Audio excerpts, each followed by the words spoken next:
America was made and continues to be made by those seeking a greater life.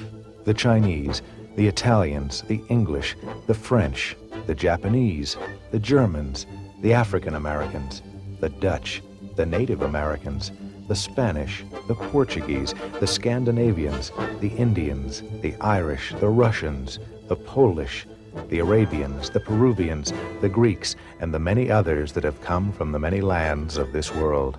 All of these great peoples continue to shape a country that breathes the air of ethnicity, not as individual cultures, but as one great culture, creating a great nation. This is America.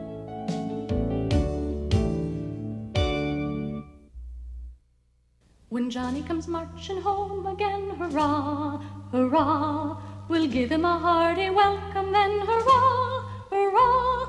The men will cheer, the boys will shout, the ladies, they will all turn out, and we'll all feel gay when Johnny comes marching home. In 1861, hurrah, hurrah, that was when the war begun, hurrah, hurrah. In 1862, both sides were falling to, and we'll all drink stone wine when Johnny comes marching home. Get ready for the Jubilee, hurrah, hurrah. We'll give the hero 3 times 3, hurrah, hurrah. The laurel wreath is ready now to place upon his loyal brow. We'll all feel gay when Johnny comes marching home. America, at the time just before the outset of the Civil War, was almost like 2 separate nations who were forced to deal with each other.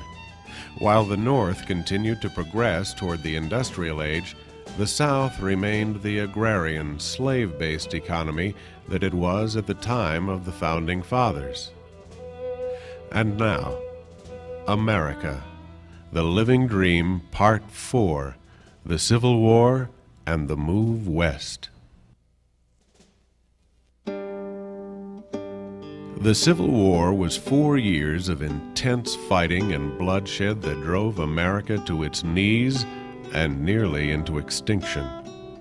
Much is known about the battles that occurred, but many of the more interesting stories are often overlooked. By 1861, there were only 3 Western countries that permitted slavery: Cuba, Brazil, and the United States. In 1861, South Carolina seceded from the Union, and federal Fort Sumter became a thorn in the side of the Confederacy. Although at first the North and the South refrained from armed conflict, South Carolina farmers refused to sell fresh meat and vegetables to what they called foreigners. As a result, the troops stationed at Fort Sumter were on the verge of starvation when a boat sent by a humanitarian South Carolina Army quartermaster arrived with 200 pounds of beef and bags of vegetables. The soldiers ecstatically began to unload this bonanza and were carrying it into the kitchen when Major Robert Anderson, the commander of Fort Sumter, found out about it. He sent the provisions back, stating that he could not accept charity from the Confederacy as it was not obtained in the manner prescribed by law. It's doubtful that Anderson's legal quibbling was very popular with the hungry troops.